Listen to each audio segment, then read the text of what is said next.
নমস্কার, আমি দেবরানী। চলে এসেছি নতুন আরও একটি ভিডিও নিয়ে। শীতের সকালে টাটকা কিছু সবজি নিজেদের বাগান থেকে তুলছি। দেখতে থাকুন পুরো ভিডিওটা। এই যে আমি বিন তুলছি, দেখুন বিন গাছগুলো কত সুন্দর, এই যে ছোট ছোট হয়েছে,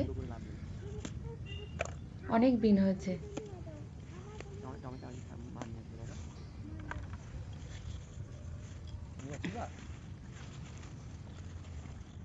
এক থোকা এই যে অনেকগুলো বিন হয়েছে।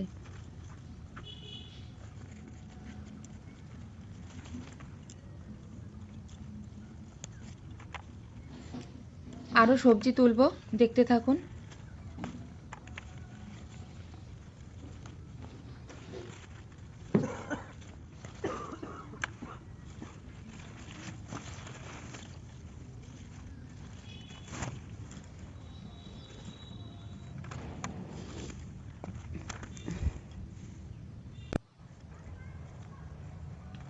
সামনে এই যে কিছু পেঁয়াজ গাছ লাগানো হয়েছে,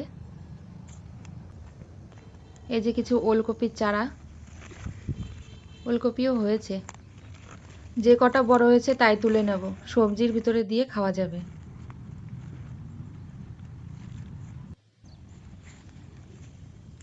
এই যে একটা টমেটো গাছ, ওই যে কাঁচা টমেটো হয়েছে একটা, তুলে নিলাম।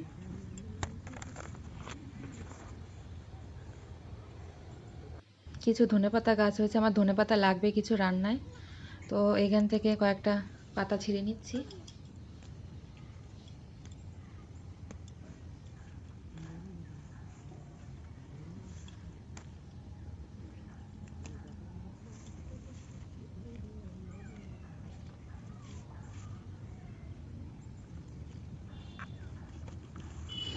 আপনাদের বাড়িতে যদি জায়গা থাকে সবজি লাগানোর মতো, অবশ্যই আপনারাও এরকম সবজি লাগাবেন,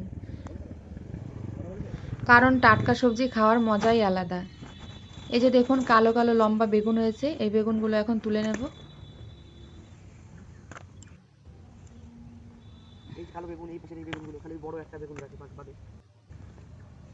এই যে কিছু ছোট শৈল বেগুন, যেগুলো সিদ্ধ খায়।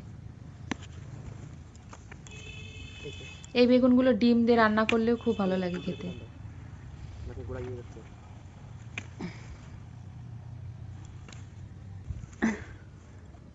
এই যে দেখুন অনেকগুলো বেগুন হয়েছে, সব লাগবে না, কিছু কিছু জাত লাগবে, তাই তুলে নেব এখন। আছে এই যে আর এই বেগুনগুলো একসঙ্গে থোকায় অনেকগুলো ধরে।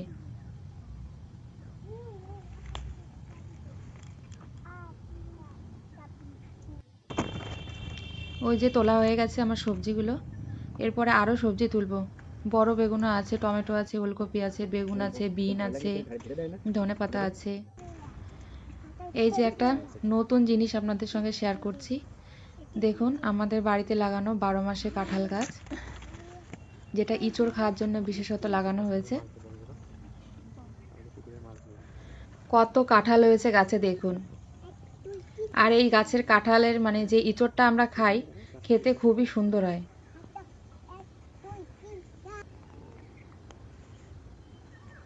জ্যাক পড়ে যাবি। দেখুন নিচ থেকে উপর এদিকে পর্যন্ত আয় শুধু জ্যাক, কাঁঠাল ধরেছে। আসো আসো। এই,